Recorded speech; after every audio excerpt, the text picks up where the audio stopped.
Hello, everyone. Happy Wednesday to you all. We have Hello. we have the Morgan Griffiths here with us on our Black Love feature tonight. And what I want to do, let me check the tribe to make sure that we're live there. So everyone can see us. If you all can see us, please say hello to us. Okay, I see that we are on. Well, I hope you all have had a wonderful day today. And as you know, this month we've been talking about Black love. And I tell you, it's been amazing. Hey, you're so funny, Rodney. Is that you? No, that's not me. Oh, that must be your child. Okay. I see. Oh, it just threw me off when I saw Rodney Morgan pop up on the comments. I was like, hold up, that's you. But anyway, we have had such a great month so far. We've had Eric that has started the month out talking about what is Black love. And if you all did not catch that, please catch it. I mean, he really showed us some beautiful Black art and helped us to kind of interpret what that meant to us and how it really illustrated Black love. It was wonderful. And then we had Travae that came last week with the Q&A, and I tell you, she just took it on another level in regards to what Black love is to us and what it is in our community and how we actually demonstrate it. And we got Trey back to this week at this event, but she's added her other half with us, or her other whole with us today. Uh, and and they do have a little lag, so they respond a little late to us. But what I want to do, I want you all to please just introduce yourselves. I know I can introduce you, but I want you to introduce yourselves and just let us know a little bit about you, and then we'll jump on in. Okay. We'll let the Griffiths go first. I'll go first. Y'all gonna let us go first, and I'm trying to log in on my phone. Okay, look, I'm gonna remove you and add you on the other one. How about that? Okay, so That works. Okay, is that better? Yeah. Okay, good. All right, so you'll probably just have to take the speaker off. Yeah, there you go. Mhm. Awesome. Yay, so you can hear us now. We got you on time now. Yay. We in All now. right. Did you hear the last So thing I said about introducing yourselves? yes, and he put us on the spot to be the first ones, knowing we had a lag, but it's okay. I'm trying to give y'all a head start. Oh no, he got jokes, so he gonna give us a head. I know. Yeah. That's all right. Go ahead, hun. Tell Well, them who we are. I'm Javarris Griffith. Everybody call me Jay because people mess up my name so much. So everybody just call me Jay. And we've been married for almost 8 years. And well, we we tell people, we say I'm Jay and she's Vay. So that's kind of how we people are like, oh, Jay and Vay, that was Jay and Vay. So that's kind of how we make it simple for everybody. But I'm Javarris and she's Travae, and we're the Griffiths, and we have 6 kids. We have 4 here at the house and 2 in Florida, and we're happy to be here. And hopefully, we'll be able to say something that will help you in your marriages, because we've seen a lot, we've been through a lot, and we are believers, so what we say will be connected to word. So that's basically our that's our foundation. Marriage between a man and a woman. I mean, that's how we roll, and that's what our beliefs are, and that's what our conversation will be based on. That's it. Also adding that we are a multi-generational household because my mother lives with us, so that comes with some other complexities. Good things, but just added information. I think he said everything else. Awesome. Thank y'all. Thank y'all. Absolutely. Well, we're Rodney and Sherry Morgan. Y'all can call me Rodney. That's what everybody call me, Rodney. And Sherry. A lot of people call me Cool, but those are the people that really been knowing me for a long, long time. We've been married 25 years. We have 5 really adult kids now. We're pretty much empty nesters. We're a blended family. Sherry had 2 kids, and I had 2 kids when we met, and then we had one together to give us the fabulous 5. And we strictly live by the word too when it comes to family values and understanding one another and trying to build together in a marriage. You know, we got a lot of experience, a lot of things we can share and bring to the table. 25 years of good and trying and tribulations and all that good stuff. Right. Awesome. Well, we here for it. Yes. Well, thank y'all so much. Thank y'all so much for the introduction. When I was thinking about tonight, sometimes I could just be so excited about, our events. And I was thinking, I've really been anxious about this one coming up. And I wanted to really, because I've been thinking, okay, what is the meaning of Black love? I've been thinking about that all month. And I found this really good meaning that I thought that was so good. It said the meaning of Black love, it means recognizing that divorce isn't necessarily a sign of universal failure and marriages may not be a success. Black love means allowing for balance and yielding space while allowing a person to grow and change and figure out ways to navigate the world separately and with a partner. So when I read that, I was like, wow, this is really a great definition when I think about you two couples, because the fact that I've seen, of course I've known Rodney and Sherry longer because y'all been married longer, but looking at people from a distance, there's a lot that you can see, without actually talking to them on a regular basis. But you see the consistency of people's relationships, and that is the reason why I asked both these couples to be here, you all, because I know that nothing is perfect, no marriage is perfect, but it's how you maneuver and how you adjust to the challenges and how you grow from those things. So if you all have any questions, put them in the chat, but I will start off with a few questions for our couples, and feel free to, comment and just chime in on the discussion as well. So if y'all are ready, we'll start. How about that? Sounds good. We're ready. Should I flip a coin to see who question go first?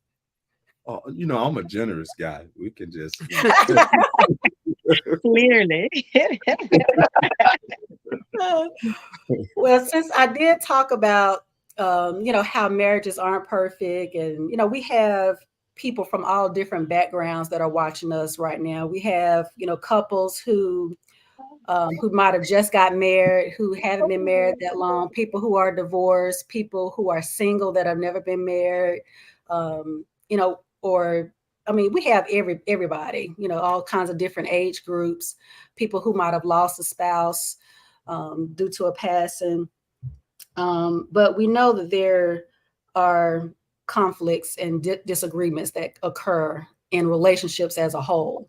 Mm-hmm. So I wanted to ask Travae and Jay, how have you been able to, handle those disagreements and conflicts throughout your marriage, especially considering, you all did have Travae, you did have a child before you got married, and just adjusting to everything.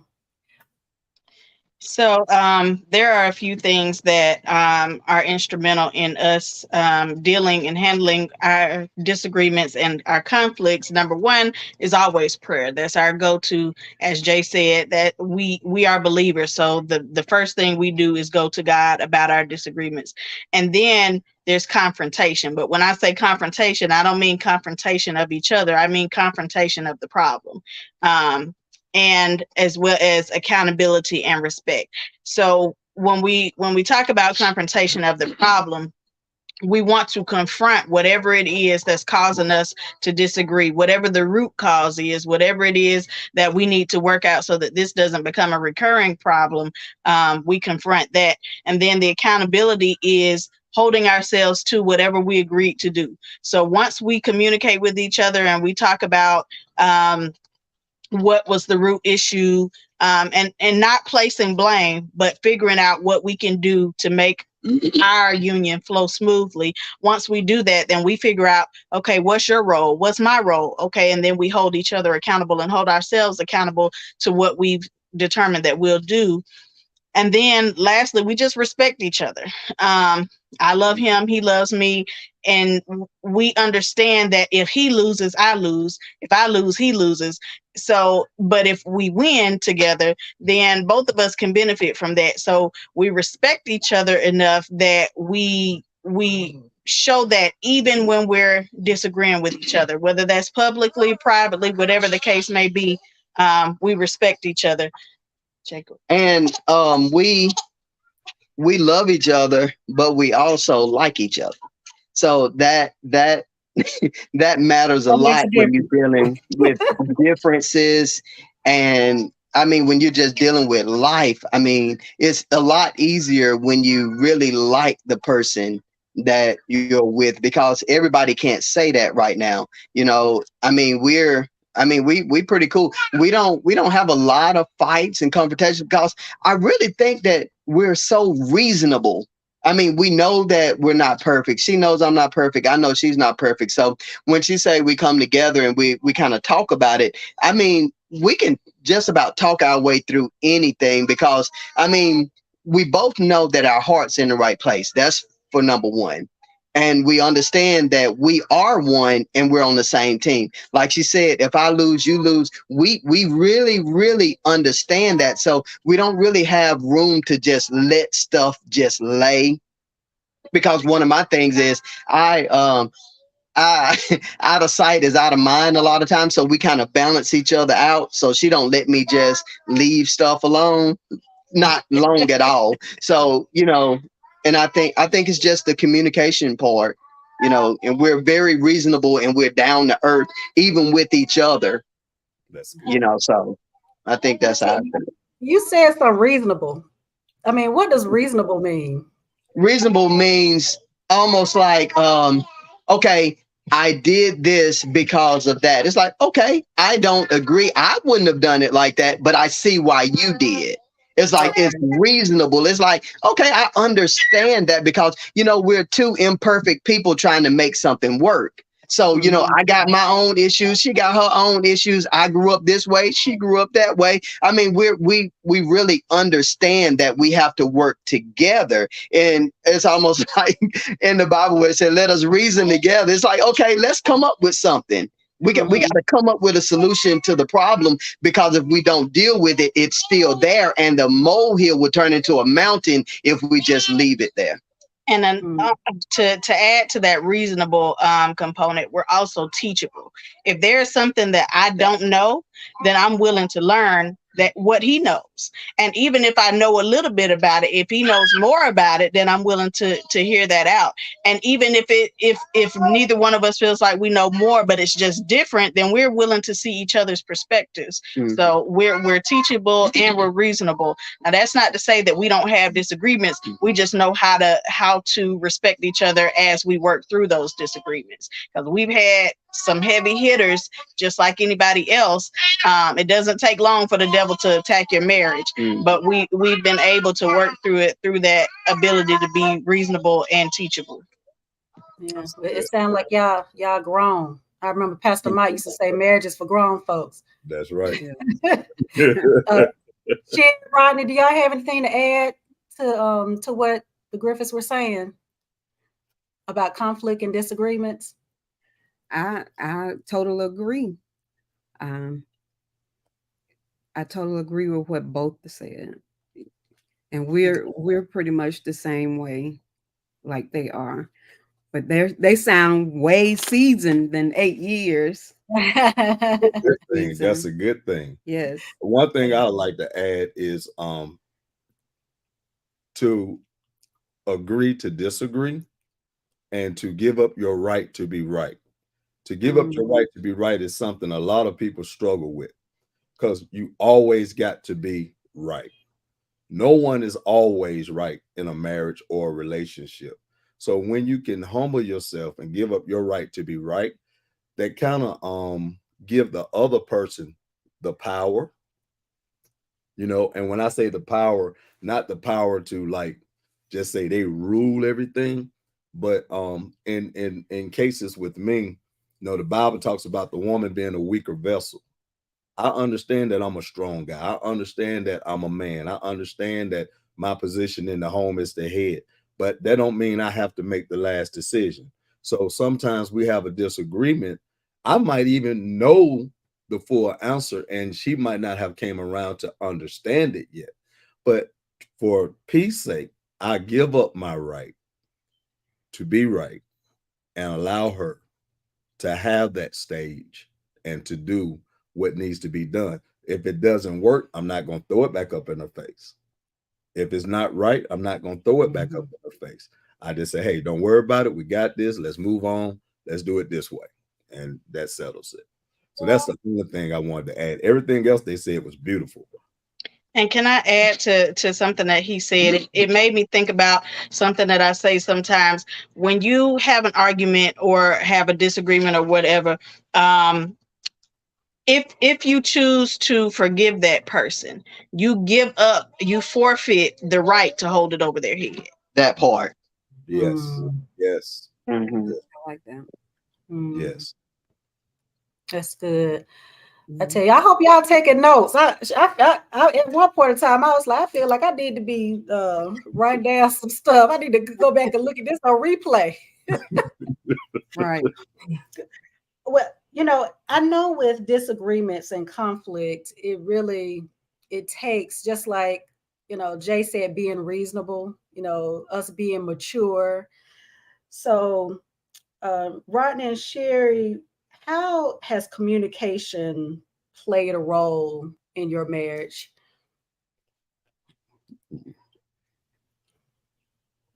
It wasn't easy at first. So communication is a learned behavior. It's something that you have to learn to do. And over time you get it. And for some, it's easier than others. So the learned behavior part of communication is learning to listen before you speak. Let them finish what they're saying completely before you respond to it. Because a lot of times, if you interrupt the process of when that person is speaking because you can't hold out what you need to say, or you think you may forget it, sometimes you may not need to say it, but listen to that person totally till they finish the entire sentence or the entire conversation, and then you can rebuttal, then you can say something, and it may change the whole dynamic of what you were talking about, because now you understand, okay, this where this person was coming from. Had I listened for the entire message of what that person was saying, I probably wouldn't have jumped to a conclusion. So for us, communication is number one for us. It's number one. We have to communicate all the way to, babe, what you eating? What we eating tonight? That's real right there, though. Okay. Yes. If not, somebody gonna be buying food. Both parties gonna be buying food, bringing it home, assuming that the other one wanted this to eat. But so you have to communicate. Or the person could have been cooking and you brought home food too. So communication is very important so that you won't double do a lot of stuff. And it happens. And communication is key to any successful venture, whether it be marriage, whether it be business, whether it be school, whether it be anything for anyone, a relationship, a single person having. Communication is key. And in communication, you have to have integrity and you have to be honest to a fault. Because sometimes you'd be afraid to hurt the other person feeling. So you don't communicate everything that needs to be communicated. We went through this in the beginning of our marriage, not really communicating everything because, you might be like, well, if I say this and she take it wrong, we might just go on and split, But you got to give the other person the opportunity to respond, even if the communication hurts. Even if it's truthful to the point that it might be painful to say it, but I have to say it because that other person only deserves the right to respond to it. If you don't communicate to that other person the problem or a situation, then you handicapping the relationship. You handicapping the marriage because I might be thinking I'm doing everything right. And I might be doing some things wrong only because she never said anything. So I'm going to continue to do what I'm doing. Right. But the moment she addresses it and how she addresses it, you can't always just got to come in and be, like strong at it. You have to be sensitive when you're talking to people, especially when you're finna say something that might hurt them. So I think integrity and honesty in communicating is very key, when you're communicating with someone, especially if you're in a private circle of someone that you're supposed to love. You should be able to talk about different things, different issues, different situations. So I just think communication is key with honesty. Without honesty and integrity, communication is no good. It's flawed. Yeah. And I think we as single people, we get it wrong in the dating process by not being honest. Yes. In the beginning. And then here you are, you've become this person that you think this other person wants you to be, because you have not been completely honest. And then you're in a marriage with this person, and then you're in maybe 5 years later, like, hold up, I'm tired of being this person. Right. Or you might said you like strawberries and you really didn't like strawberries.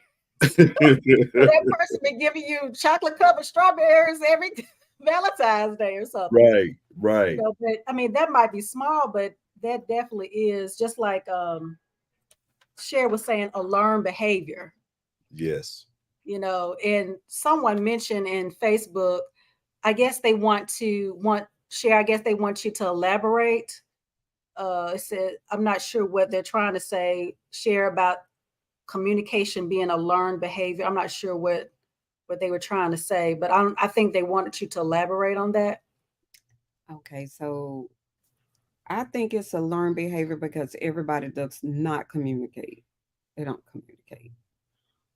Or in maybe different instances where people should communicate, they don't communicate. And then once the couples get together, then they have to learn each other's style of communication. It could be verbal, it could be physical, it could be anything, but everybody, I think communication is different for everyone. Some people be like, I don't need all that. Can I say something? Yeah. Yeah. Oh yeah, go ahead. And Oh, with they were that, saying, I'm sorry, they were saying I like what they like what you said about it. It being a Okay, good. but that was really good attention. That was really good though. Okay, thank you. What you were and saying? that was awesome.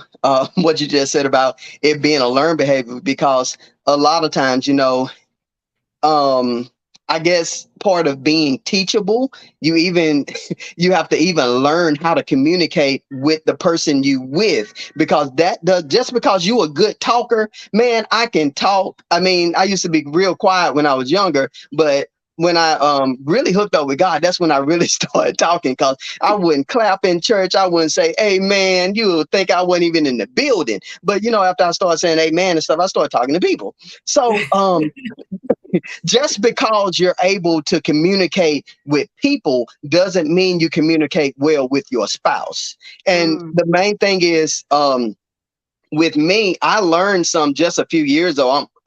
I'm 45 now, but Travae taught me something just a few years ago, and it seemed like it would be common sense, but it was not that common with me, because Common sense ain't always common. man, she told me, she said, babe, because I'll talk fast sometimes, and I expect the people that I'm talking to talk fast as well. So when I ask you something, if you just sitting there looking, I'm like, well, babe, like if I say, babe, you want to go grab something to eat? You want to go out tonight? She's like, well, by the time she get ready to say it, I'm like, well, we don't have to go. It's like, no, just wait a second. You know what I'm saying? It's like she's still processing, and I'm expecting her to process at the same speed that I do. She's actually running everything back through her mind before she gives me an answer, because she wants to answer the right way. And so just because people are not, they're not, I guess, processing at the same speed you are, we have to be sensitive to that, because it took me 43 years, and I'm 45 now, to figure that out. And I didn't figure it out till I got with my wife. Wow. And look at this. This is around year 6 almost when I figured that out. So look how I've been communicating all this time. I'm thinking you don't want to do this, or you're ignoring me. No, you just start talking before I could get my thoughts going. So we have to realize who we're dealing with and how they process, because it could be totally different than the way that you do. Wow. Yeah, you said something, and it made me think back on when Rodney and I first got married, maybe the first 5 years, and I was working with a lady at one of my jobs, and I had the opportunity to learn Myers-Briggs, that personality profile testing. Y'all heard of that, right? Yeah. And she worked at UAB, and she had to give that to all the employees that worked, so she can know how to put them with people. So when I was venting to her about how long it takes my spouse to respond, and she helped me learn that exactly what you said through those personality profiles, that it takes people that takes longer to respond. They are processing what you said.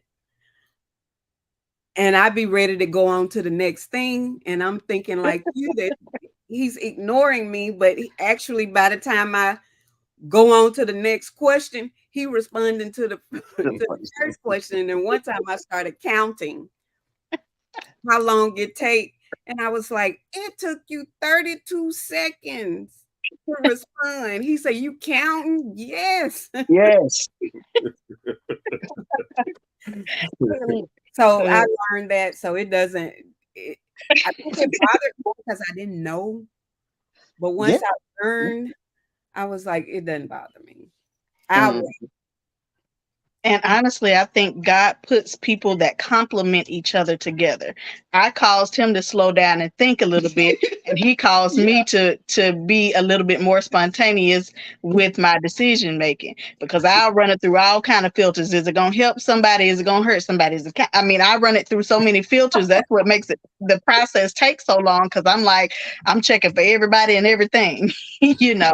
And so, but also communication requires uh, communication, and I said this in my last discussion, that it requires comprehension.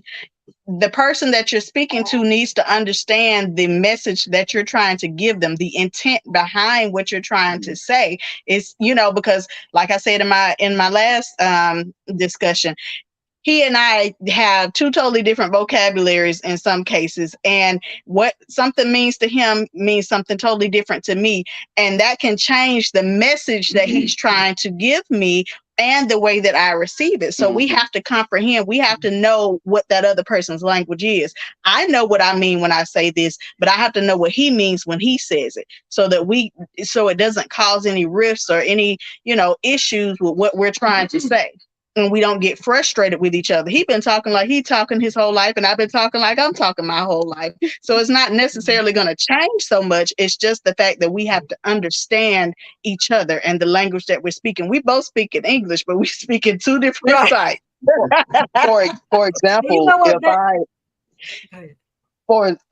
if I say, babe, do you want to go to the movies tonight? And she'll be like, well, it don't matter. To me, it don't matter. I mean, like, there's other things we could do. And she's like, no, when I say it don't matter, it's like, yes, I would love to go. So it's totally different with me. It doesn't matter means you don't really want to, but you don't really not want to. You know, so and if she say, well, whatever, it's like, whatever to me means like, whatever. It's like dismissive, like whatever you want to do is like, I don't really care for that, but okay. But that's totally different for her. And I think we have to through communication, that's where we learn each other, and we have to be okay with it being different, because that's one of those things where we have to agree to disagree. She sees this word this way and I see it that way, but it may never change. You got to know my heart. I got to know your heart and the intention behind what you're saying, because I can't judge what you say by what everybody else say, because it could be two totally different things. For example, when he said whatever, like if I say whatever, normally I say whatever you want to do. And that's because I'm happy whenever I'm with him. We could go to a tent. We could go literally anywhere, and I'm happy because I'm with him. And so that's what I mean when I say whatever. But he just told you how he interpreted whatever. But because we've discussed this, he now understands what my whatever means. Mm-hmm. That's good. For him. Now that don't apply to everybody now. Right. And that is so good. And I think, because I was going to ask you all, you know, how do you work through differences? You know, and so you pretty much answered that question already, you know, because I was going to ask about even the parenting styles and personalities and routines. Because, you know, when it's early in marriage and you have kids, you know, you do, have to work through some differences, especially as it relates to parenting. So yeah, you all want to talk on that just a little bit?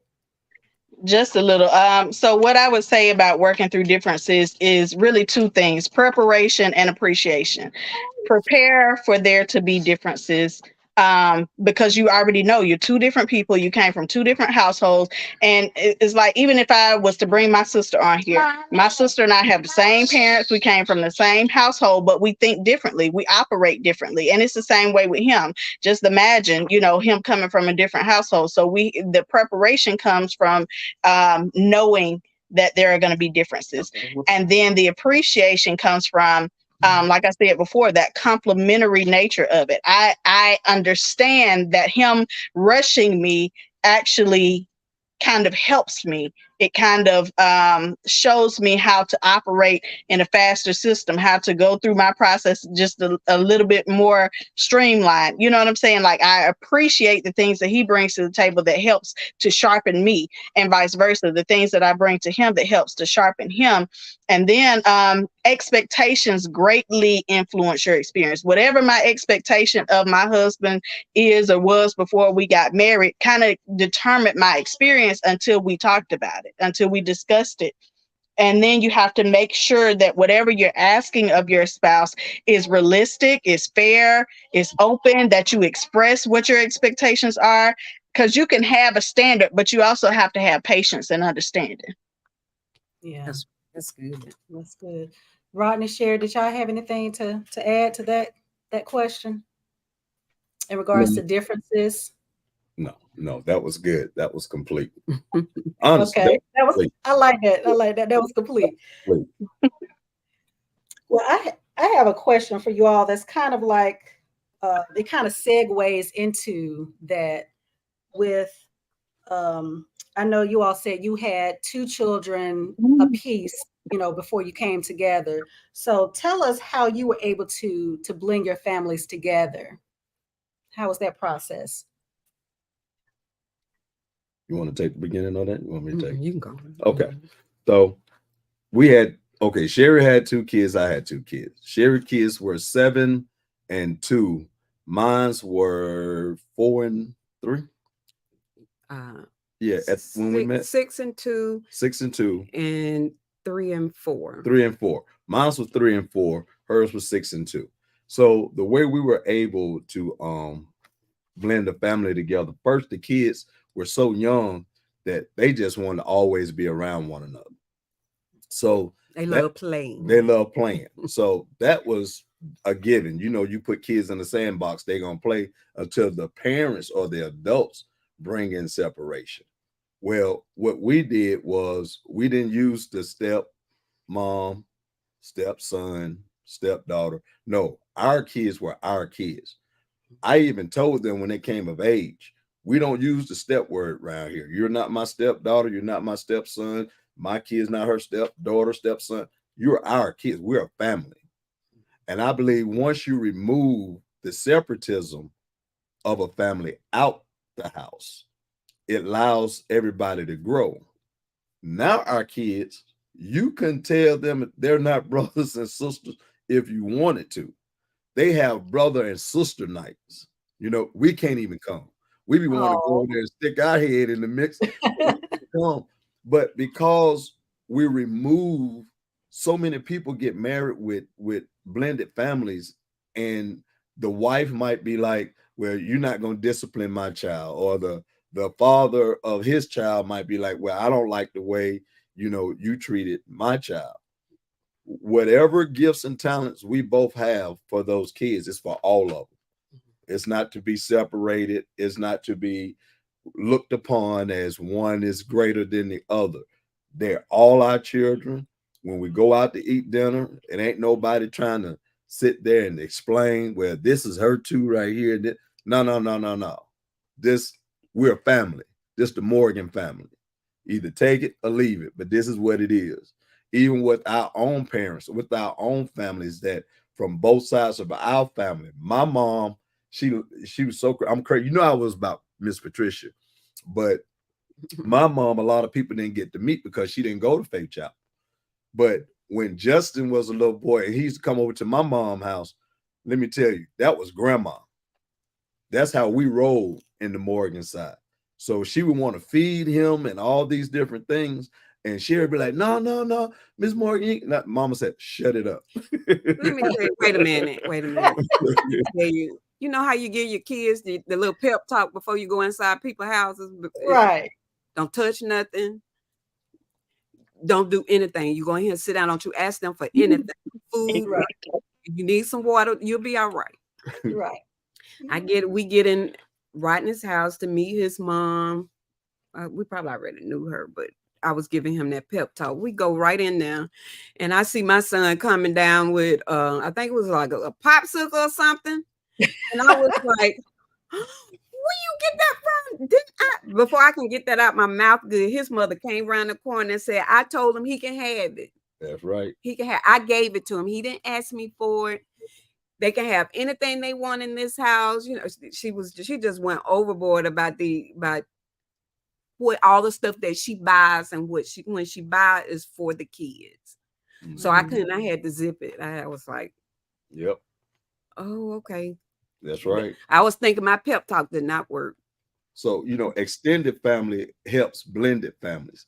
People don't, when you marry someone, you think you're marrying that person, but you're really marrying the family. Don't ever think you're going to get married to this one person when you're marrying the whole family. So it's very good when you're single to investigate the person you're dating family. I'm being serious. You need to investigate, because if you see something that's not right with that side of the family, just think of it like this. When y'all don't have anybody to go to and you're supposed to be able to go to family, you need to think, can I really go to that person? Right. Family is what family is supposed to be. Family is supposed to come together, protect, love, and cover. That's how I came up. So you have to date someone, and you have to know their family, and you have to like their family.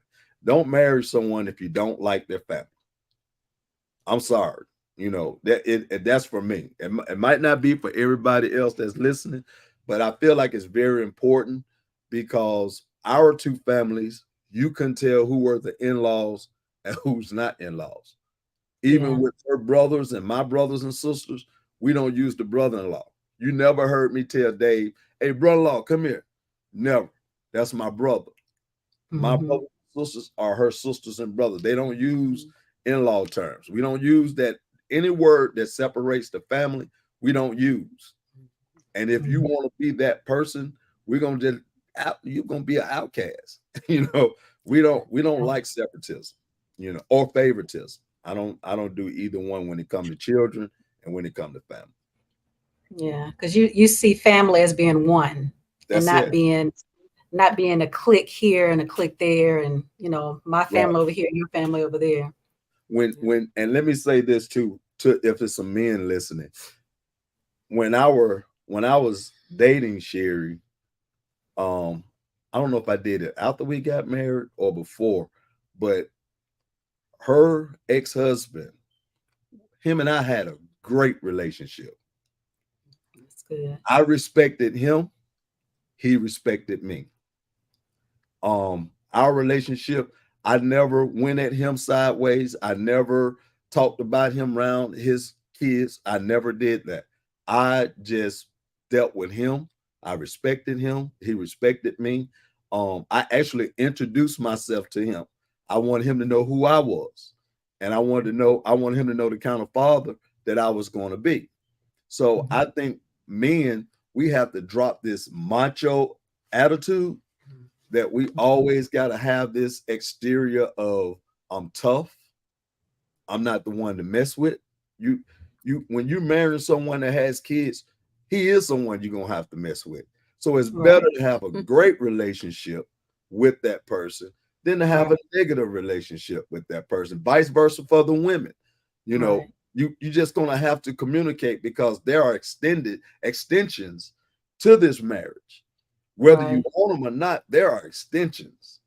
So either you deal with them the right way, or you're going to deal with them later. Okay, you're going to have to deal with them. Right. They ain't going nowhere, especially if they want to be involved with their kids. Right. And it doesn't make you a weak person because you respected someone first. It doesn't make. The way I was raised, I'm going to always give my right hand to you. Now, when you bite that hand, I know not to put that hand back out there. But I'll be the first one to put that hand out there. I'm always that way. But him and I, we had one of the best relationships. He would call me. I would go to churches and minister. Guess who would be there supporting me to minister? He'd be sitting right there in the back. Wow. One of my biggest cheerleaders, So I tell men, when you marry a woman or someone with kids, try to get to know the father, because he's going to be, even if he's not a part of those kids' life, you still need to get to know this joker. You know who you're dealing with. And I think that's very important in a blended family. That's good. Travae, too. I'm sorry, go ahead. Likewise, to get to know the mom, the kid's mother. Yeah. I agree with all of that. We are a blended family too. Jay came in with 2 kids and I came in with 1, and we have 3 together. But even if what you do is not well received, remain true to who you are. Continue to show the love of Christ. And all you can do is be accountable for yourself. All you can do is be the best version of yourself, because that's an extension of your respect for your spouse and the children that came from their loin. It shows them how to behave regardless. Stop, Lena. It shows them how to behave regardless of adversity, regardless of disagreements, whatever the case may be. Always show respect. Never talk down on the other parent or anything like that, especially not in their presence, not to them, period. That's good. Yeah. That's good. I hope y'all are taking some notes. Now, if y'all having any questions, let me know, because I don't want to take up all the questions now. I have a couple more questions for you all, unless anyone else in the audience has any questions. I think I might ask this one last question for you all, for you both to answer together. I'm sorry, I'm trying to figure out, okay, what's the best question to ask last? Let's see here. Because I really want to know, I might, Rodney and Sherry, I got 2 more questions for you. So let me ask you this question first. How do you all keep your romance alive after so many years? People, they've said after what they call the 7-year itch, they have all these different, phrases about after so long, you might get bored with your spouse, or, all this, that, and other. So how have you all been able to, keep your marriage alive and thriving?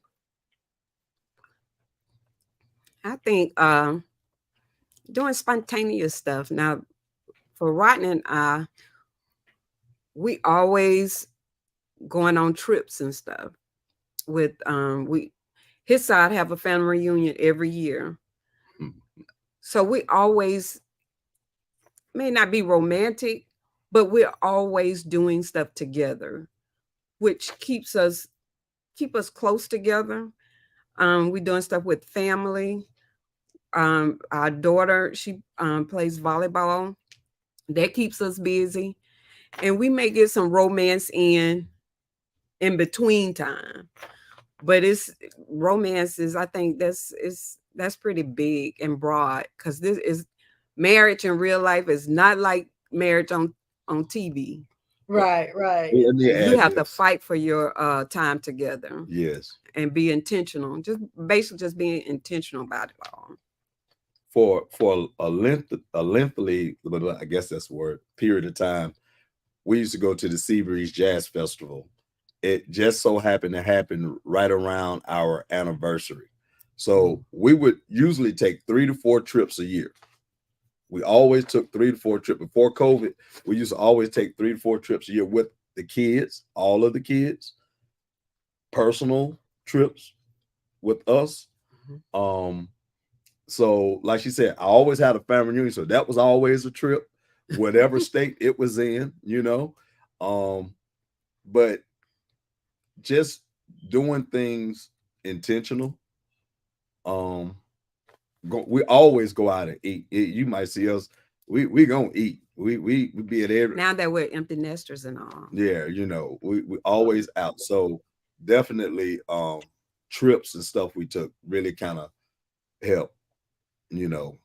With the romance part of the marriage. With other siblings, we took couple trips, things of that nature. So those are kind of things that's important. That's why I say it's important to have a relationship with the extended family as well. Because if you think your marriage is going to be successful, just you and her, you got to have a lot on the table to make a marriage work. I'm going to tell y'all something. A lot of people get divorced because there's no other values in the marriage other than the husband and the wife. You know, where the kids are there, but sometimes the kids can't even keep a marriage together. Yeah, kids can tear your marriage up, especially blended kids. But if you don't have a value system of what you truly value, family, kids, spouse, you know, church is important. If you don't have a value system outside of just you and her, then when it comes to valuing her and valuing me, I'm gonna see her shortcomings. I might not like them. She gonna see mine. She might not like them. And say we've been through counseling, you know, been through counseling twice in 25 years. You know, just being real. Not to get a divorce, but that's good. You get stuck. You know, and you can't. Well, not to get a divorce, to keep from getting a divorce. So we've been through counseling on some issues, you know. But if you don't have other valuable variables that makes this marriage valuable, like family, you know, that's the thing. Because if it was always just me and her, and I know people want to be super spiritual sometimes, but if it was always just me and her, and we didn't look at our kids, we didn't look at the value of the two families that come together, we didn't look at the value of her having her own business, I have my own business, we didn't look at certain values that we brought into the life over 25 years, we would have ended it a long time ago. So that's what I think is important to me. That's good. And, you know, I asked you, Travae and Jay, you know, with you all having young kids, you know, it looked like, okay, she woke up now. I was say she was knocked out. With you all having young kids, I know you are on a different, I guess, in a different time in life. And I know it's harder when you have young kids and you're working to get time in, you know, alone. How do you do that? And how can you encourage other young couples, you know, in your position to get that time in? Well, I would have to say that I wouldn't necessarily say that we have arrived in that area. We're constantly growing there, but it helps when you have a partner who is willing to help in whatever way is needed. And also just cutting back on some of the things that they may be good things, but are they God things? Are they fruitful things? Or are they just busy work? So you have to cut down on all the fluff, cut down on all the things that really don't benefit you, the family, the body of Christ. Those things, just seek God about the things that you really need to be investing your time in, because you don't want to tire yourself out trying to maintain something that you're not even supposed to be carrying. Not even supposed to be doing. And then when you do that, you deprive your spouse or your children of that, of the full healthy version of you that they could have if you had managed your time better, if you had said no to some things and had some boundaries for your time and for your energy. And so I think those things are most important, and just being intentional about how you spend your time. And then operate in your areas of strength. Like there's some things that Jay is really good at, and there are some things that I'm really good at that may not fall into the traditional societal roles, but they work for us. You know, we complement each other, and like he said, we like each other, so, and we love each other, so we try to lighten the burden for each other. So that helps us a lot. And almost like the question we ask each other, what can I do to help you?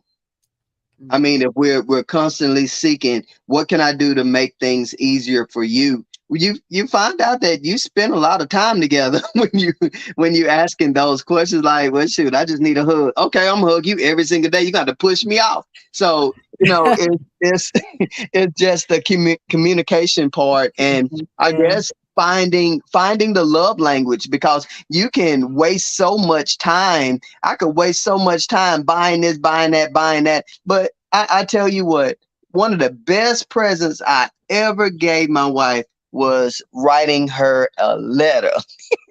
I mean, I got a response like, what in the world? I should have been writing letters the whole, so, I mean, you have to find out what makes them tick, and you'll save a whole lot of time and a whole lot of flowers, because you know what? She might not like flowers. Just because you like buying flowers doesn't mean that she like receiving flowers. So you can say, just because you like buying diamond rings, she might not like those diamond rings. She would rather have you than have your rings. You know what I'm saying? So we have to figure out, what is it that, what pushes that button? And I think that's what makes things romantic. It's like, okay, you give me a hug, you come in, I might be having a bad day. If you rub my head, it's like, oh shoot, everything just went away.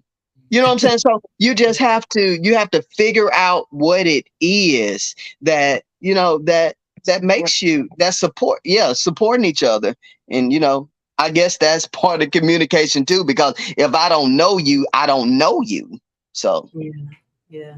I tell you, everything is kind of wrapping up into communication, being honest, valuing one another. I really like this. We had a question to come in, and either one of you all or both of you can answer this question. It says, is it okay to walk away from a potential argument, or do you just face it head on? Well, I would say, if you see the potential, then there's a potential for it to come up again. And so before allowing it to grow, before allowing it to fester, I would address it. But even when I address it, I would address it with grace. Season everything you say with grace, and watch your tone. And also, you have these expectations of how something is going to play out, and that might not even be what they meant, but I'm all about addressing what's there, addressing it before it becomes a problem. It's a preventative measure. The way I see it, just like you do maintenance on your car, you get your oil changed and checked and things like that. Do the same thing with your marriage. You have to check for what's going on, and then before it even gets to the point of being inoperative, you need to fix it. And you can't just leave it. I mean, I understand. I think they said, is it okay to walk away sometimes? Well, if you crazy and that you finna go off the deep end, sometimes we need to take a minute, go drink you a glass of ice water and come back, and then y'all deal with that, because sometimes we can lash out because we're hot. Like, you made me mad this time. So sometimes you need to sit down, because, we have issues. Some of us have issues. And when we know our issue, it's like, okay, you finna say some stuff that you can't take back, because some words you can't take back. And before you say something that you can't take back, maybe you do need to walk off for a second. Like, well, hey, babe, I'll be right back. Go get yourself together, and then come back, and then we can deal with it. Because, if you about to go there, then you need to be quiet before you say something that you can't take. Some stuff you can't take back. I'm sorry, I didn't mean. Yeah, that sound good, but I keep playing it over and over in my head. Even when I don't see you, I see you. So we have to be careful. Sometimes it is certain times where you gotta walk away. If you need to walk away, or if you trying to run. And I'm not saying run. If you run from it, guess what? When you get back, the same situation gonna be there. And you're gonna be aggravated because now the other person ain't got hot. So now you got two hot people trying to figure something out, and that never works out. It's gonna be a knockdown, drag out. We're gonna be hollering at each other. And then next thing you know, it's gonna be the silent treatment that never works. And then let me say that I'm the type of person that will go away for a minute just to gather myself. But I always communicate that, hey, I need to step back for a minute, And I always set a time when we're going to come together and talk about whatever's bothering us. So if I say, hey, I'm going to step back from this for a minute, then I say, okay, can we talk about this tomorrow at, at dinner or after dinner? Can we talk about this, whenever? But I never just leave it. I may leave it long enough for me to process, for me to get my emotions under control, for me to really think through, the situation. But I'm always going to come back to it. There's never a time when we just not going to confront it. Because we're on the same team and we can't afford to leave stuff out there and let it fester and let the devil have, because if a root of bitterness starts to, grab a hold of something and find a little bit of water, we're going to have some issues, we're going to have some real issues. So I think we deal with it. We have to deal with stuff. Yeah, that's real. That's real. And when it's our fault, I had to learn this too. My bad. I know I'm finna be quiet in a second, but I had to learn this too. That's just because you lean back and then you go back. Yeah, I know. I get serious then when I lean forward. Okay. And another thing that I had to learn was when it's your fault, sometimes you have to just absorb the blows. It's almost trying to tell somebody how long they get to mourn. It's like you can't really tell nobody that, but when it's your fault, when you do the stupid thing, you can't get mad when it come up again. It's like she might bring it up tonight, she might bring it up tomorrow. You can't get mad tomorrow about something you did today. I mean, that ain't been enough. That ain't no time right there. So sometimes you have to absorb the blows when it's your fault. It's like, okay, yeah, sometimes we have to have that hard conversation and that accountability, it helps you and keep you from doing it again, because don't nobody want to talk about stuff you don't want to talk about. You know what I'm saying? It's certain things. It's like, oh, I don't want to talk about that no more. Okay, well, don't do that no more. And we don't have to talk about that no more. Right. That's true. That's good. Rodney, yes. Sherry? No, he just said it wrong. What is it? Amen.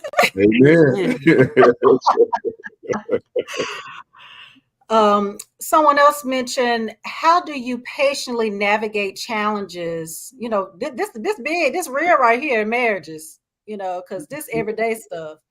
How do you patiently navigate challenges? Morgan, Rodney and I'm about to say Morgan. Rodney and Sherry will let you answer this. How do you patiently navigate challenges with those who may not be strong communicators? That's a good one. One thing I do personally, listen to the Holy Spirit first. The Holy Spirit can teach you all things and he knows all things. So if you're dealing with someone and you need to navigate, first approach that situation with love, soft, be soft about it. Then in the middle of softness, it allows that person to reach out to you and kind of give you the information that you need to hear to help navigate. That'll help you to know. For instance, let me see if I can come up with an example. Say you're dating someone and a girlfriend called you and said, I saw your man with another girl at a restaurant. Now you didn't see him, but you need to ask him about this situation. Mm-hmm. You want to confront this situation. How are you going to come about? Are you just going to come at him? Hey, I heard you was at the restaurant with so-and-so, and this, that, and other. You really don't know if it was a cousin he was with. You don't know. Just say, hey, babe, were you out today? Approach that situation before you go in hostile. So I think when you're navigating, you have to just be sensitive to the other person when you're trying to get some information to help you be a better person with that person. That's my take on it. Okay. That was good. Anybody else want to add anything? Even if it's not that scenario, but a scenario where I learned that when you're just say if you're a supervisor and you have an employee, and in order to get that employee to receive what you're saying, you have to lift them up first. You have to lift the employee up and tell them what a good job they did in these other areas. And then you can chop them off at the knees with, but what happened to this that you did? Or if you have proof of something. That's good. But when you lift them up, they're ready to receive whatever you have to say. True. That's even with kids. That's with your spouse, that's with true. Anybody. You have to start off with something soft or something where you patting them on the back, like kudos or something. You know you did that thing. Then you got to come in and say, but what happened to this? Why did you do this? I mean, because you're so good at that. What happened right here? So I think we used to have a going joke that you lift them up and then chop them off at the knees. Sure did. That's what we used to say, but I think that's true in all instances. I mean, even with little kids, you got to say, Mommy, love when you did all of this. You did an awesome job. But why you didn't clean your room up when Mommy asked you to? They're just thinking about what a great job they did. And Mommy loved it. And next time they're going to get those shoes up, you know. So that's what I. Yeah, that's good. That's good. And I would say to assume positive intent. Assume that whatever they did was not meant to intentionally hurt you. Get down to the bottom of it before you assume that they just intended to offend you or hurt you in some way. Because it takes the same amount of energy to think of it that way than it does the other way. I mean, it takes the same amount of energy. Either I can tell myself, you know what, they didn't mean it to hurt me. Or if I say, you know what, they meant that to hurt me. I mean, it takes the same energy to say that to yourself. And what you say to yourself matters, because if you keep telling yourself over and over again, they trying to hurt me, they trying to do this, man, you'll start believing that even if it's not true. So we have to be careful. We got to have to be intentional about, thinking that it's positive. I mean, assume that they didn't try to hurt you, because if you start telling yourself they did try to hurt you, then that's a slippery slope right there, because then you'll start telling yourself all kind of stuff, and all the devil need is a crack in the door, then he busting in. And it's a level of maturity for someone to operate like he just said. It's a level of maturity. But then I also thought about the background of a person. If you're the type of person that been abused and you're kind of shelled in, you might react that way. But if you are a person that has been abused, you really need to before you react, you really need to take in and get that level of maturity and possibly get some counseling on how to respond in these situations. Because like he was saying, it takes the same amount of energy to think negative that it does to think positive. But if you're the person that came from a negative situation and you practice this negativity all the time, this is a good time for you to stop practicing negativity and start practicing positivity, and kind of do it on purpose. Be intentional. I heard Pastor MK say being intentional in one of his messages some months ago. Be intentional, about what you're doing. Because I love what he said. It takes the same level of energy. That's true. Yeah. And I tell you, it's a level of self-awareness that you have to know, where you are. Yes. And when as y'all were talking, I was thinking of, how, marriage is really like a mirror, and how the other person is really seeing you all the time, day in and day out. but it's really through the eyes of love. So when they're giving you criticism or rebuke or whatever the case may be, uplifting you, it's always through the eyes of love, and it's not to put you down. It's not to make you feel bad. So I wanted to kind of mention that observation because I thought it was really good. This is the last question for both of you all. And I was about to say Griffith. I was about to call y'all by y'all last name, just like I did Rodney. I'm about to call him Morgan. Travae and Jay, I want you to, give advice to, couples, or I should say, what advice would you give yourself, 8, 9 years ago before you even got married? So I think one of the main things we have to do is check our perspective. Make sure that, again, that positive regard is there.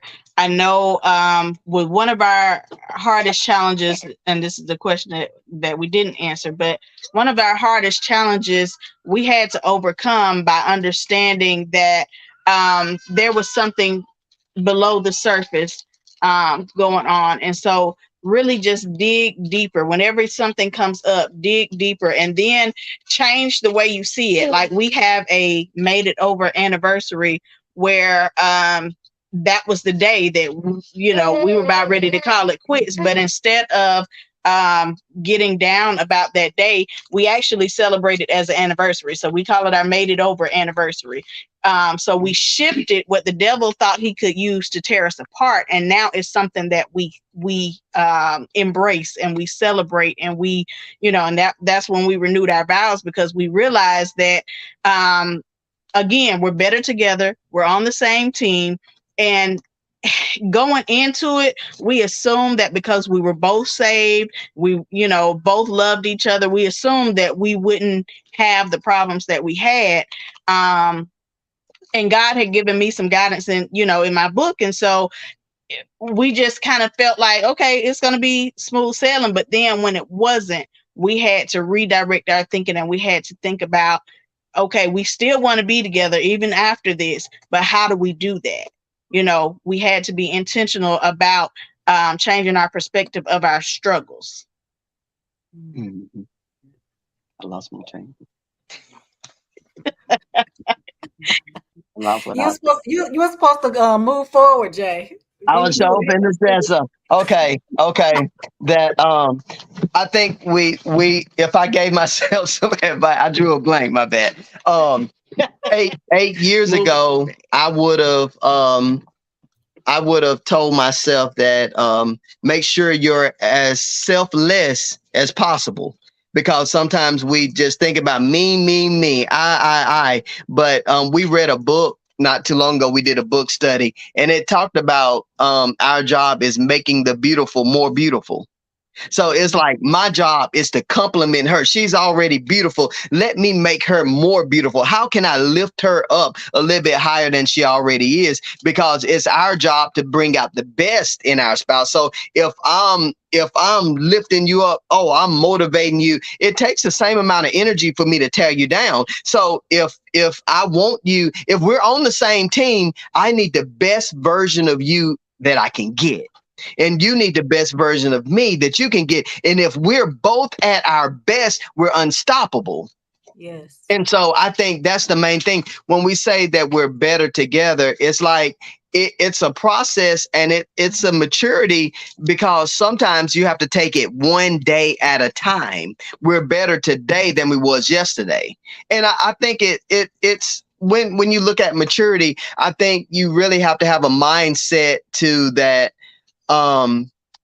To everything, there's a time and a season. It's like, if it's crazy today, guess what? It's not going to stay crazy if we keep chopping at it. If we keep doing the work, we're going to reap if we faint not. So if we just keep on pressing, if we just keep on believing, we keep on praying. I ain't saying when things get stupid and we about to separate that we just stay at the house and start praying. No, you've been praying. So now sometimes it's time to get some help.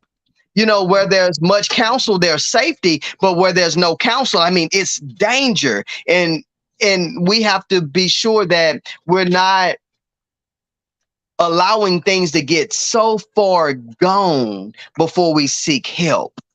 And that's what we do so many times. We let things, I mean, we be on the brink of, I mean, it's unreconcilable. I mean, we cannot fix it. That's when we try to get help. And so I think our main thing is that that's really what we kind of have to do, you know, get you some help.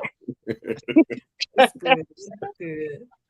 And I think Rodney, I'm sorry. What'd you say? What'd you say? See, that's what you saying. Like Rodney and I, when we met, we were daggone near in our late 20s. But over the course of all the years, we changed. We're not the same people that we were when we first met. And having kids, and you going through different